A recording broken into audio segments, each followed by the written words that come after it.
formada soyuqdur. Buyurun lütfen.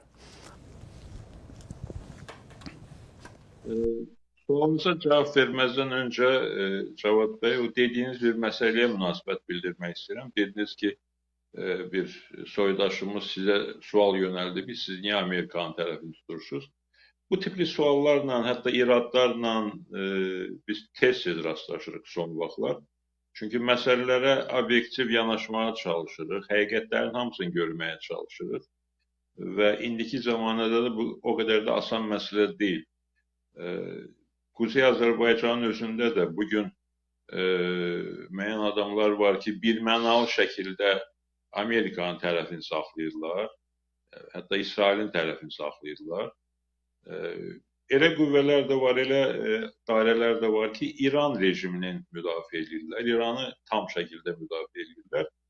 Biz isə nə Amerikanı, nə İranı, yaxud İsraili müdafiə eləmirik. Biz Müsavat Partiyası olaraq Azərbaycanımızı müdafiə edirik. Güneyli, quzeyli Azərbaycan xalqını müdafiə edirik və həqiqəti, ədaləti müdafiə edirik. Həqiqət hardadır, onu söyləyirik. Bu məşhur bir misal var. O yarıya qədər dolu stəkanı insanlara göstərib soruşurlar ki, bu stəkan doludur yoxsa boşdurmu? Və hesab olunur ki, kim desə ki, stəkan doludur, o müsbət düşünən yaxşı adamlardır. Kim desə ki, stəkan boşdur, o mənfi düşünən, o qədər də yaxşı olmayan insanlardır. Mən hesab edirəm ki, bu sualın qoyuluşu düzgün deyil axı. Obyektiv həqiqət ondan ibarətdir ki, o stəkanın yarısı dolu, yarısı boşdur. Və normal insan o stəkanın yarısının boş olduğunu da deməlidir, yarısının dolu olduğunu da deməlidir. Eləcə də bu bütün məsələlərə aiddir. O cümlədən bölgəmizdə gedən bu qanlı, dəhşətli müharibəyə də aiddir. Yenə də təkrar edirəm ki, biz Müsavat Partiyası olaraq Azərbaycanımızı düşünürük, güneyli, quzeyli, Azərbaycan xalqını düşünürük, güneyli, quzeyli və həqiqəti düşünürük, ədaləti düşünürük, haqqı düşünürük. Mövqeyimiz bundan ibarətdir və hər zaman da belə olacaq. O ki, qaldı sualınıza, bu məsələyə də məncə diqqətli yanaşmalıyıq. Yəni, bəllidir ki, Türkiyə 20-ci əsrin əvvəlində böyük sarsıntılardan keçibdir. Fövqəladə fədakarlıq, qəhrəmanlıq göstərərək Türk xalqı Osmanlı İmperatorluğunun qalıqlarından önəmli bir hissəsini Türkiyə Cumhuriyyəti kimi qoruya bilib, qura bilib və bölgəyə nümunə olan, bölgənin əsas aparıcı güclərindən biri olan Türkiyə Cumhuriyyətini qura bilib. Və həmin illərdən də Böyük Atatürk'ün məşhur bir şüarı var. Yurtda barış, cahanda barış.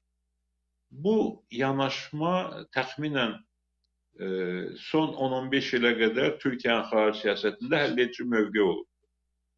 Yəni, demək olar ki, heç bir məsələyə qarışmamaq, mümkün qədər müharibələrdən, sarsıntılardan yayınmaq, Türkiyənin mövqeyi bundan ibarət olur. Biz müstəqil dövlətimizi qurmağa başlayandan sonra 90-cı illərdə, 2000-ci illərdə Türkiyənin dövlət adamları ilə, siyasət adamları ilə görüşlərimizdə hər zaman onlara fikrimizi demişik ki, o şüar yaxşı şüardır. Amma o şüar o dövrün şüarı idi. Türkiyə tək olanda, Türkiyə dünyanın az qala əksəriyyəti ilə qarşı-qarşıya qalanda düzgün bir şüar idi. Ancaq indi Türkiyə güclü bir dövlətdir. Və Türkiyə artıq sülhün, barışın, ədalətin tərəfdarı olmaqla yanaşı bölgədəki məsələlərə daha fəal münasibət bildirməlidir. Türkiyəmizin və Türk toplumlarının, Türk xalqlarının maraqlarını daha açıq şəkildə müdafiə etməyə bacarmalıdır. Uzun illər biz bu həqiqəti hər zaman səsləndirmişik, təbliğ eləmişik və nəhayətində elə sizin də xatırlatdığınız 2020-ci ildəki 44 günlük savaş. O savaşda biz Türkiyənin fəal bir güc kimi ortada olduğunu və Türk Cumhuriyyətlərinin, önəmli Türk Cumhuriyyətlərindən biri olan Azərbaycana nə cür ciddi dəstək verdiyinin şahidi və iştirakçısı olduq.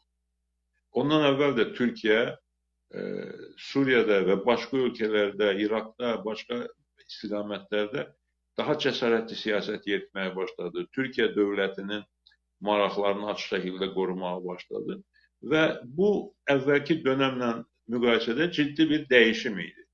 İndi bu dəyişim davam edəcək məncə. Yəni, bu sınaq məsələlərindən biri də bu hazırda yaşadığımız müharibədir.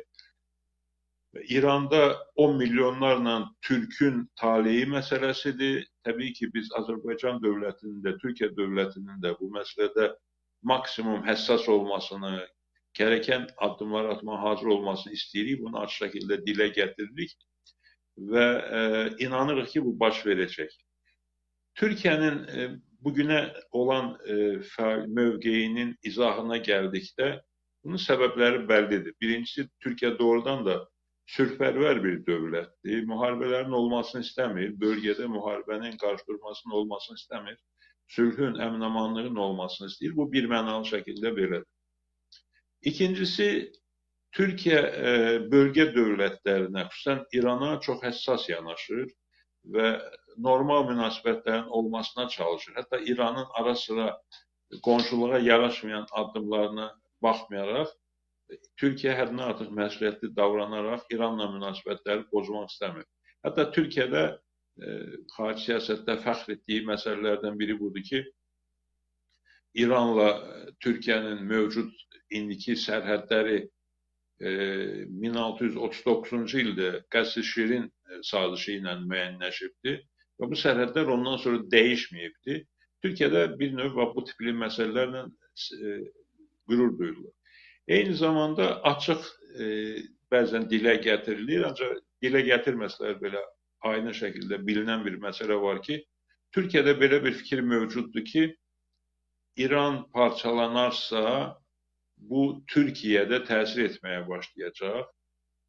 Xüsusən də Kürdlərin burada bir dövlətini yaratmaq istiqamətində səylər, İran parçalanarsa və İranın parçalarından bir hissəsi Kürdistan dövlətinə çevrilərsə, bu Kürdistan dövlətinin böyüməsi Türkiyədən və digər bölgə ölkələrindən bir parça qopartmaq siyasətinə gətirib çıxara bilər. Bu fikir yanaşma var. Bir qədər əvvəl siz də toxundunuz, Əjdər bəy də bu məsələyə ciddi şəkildə münasibət bildirdi. Bu məsələdə bu qədər çəkingən mövqe ortaya qoymağın mənası yoxdur. Çünki əgər Türkiyə bu məsələlərə həssas olmasa, susmaq variantını seçsə, aydın məsələdir ki, başqa dövlətlər, başqa güclər bölgəni istədikləri kimi dəyişəcəklər. İranı da parçalayanda istədikləri şəkildə parçalayacaqlar. Hansısa bir dövlət qurmaq istəyirlərsə, Türk dövlətindən başqa onu qurmağa çalışacaqlar, onu gücləndirməyə çalışacaqlar.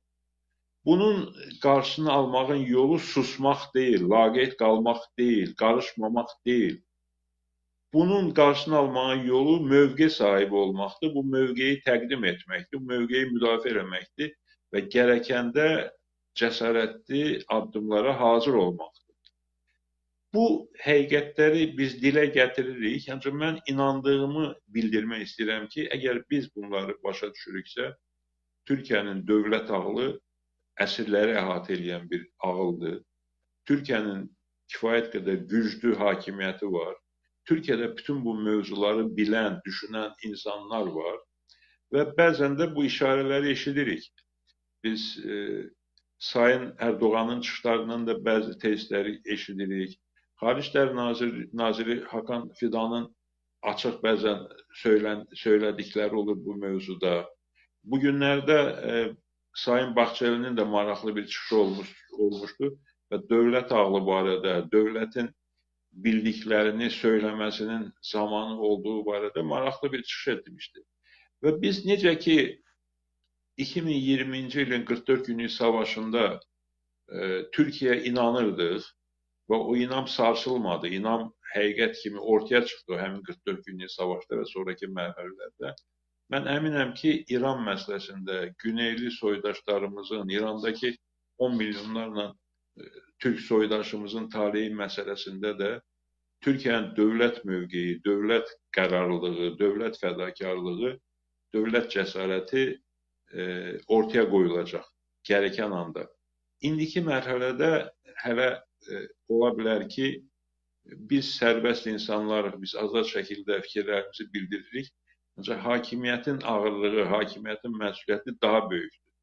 Məsələn, bugün Türkiyə yaxud Azərbaycan sabah deyəcəyi sözü bugün desə, sabah isə biz görsək ki, Amerika Birləşmiş Ştatlarının hakimiyyəti ilə İran hakimiyyətinin qalıqları arasında danışıq gedir və bir barışa doğru gedirlər, müharibəni dayandırmağa doğru gedirlər. Belə bir ehtimal da var axı və yəqin ki, Türkiyə dövləti, Azərbaycan dövlətinin başında olanlar bu həqiqətləri başa düşürlər və diqqətə alırlar.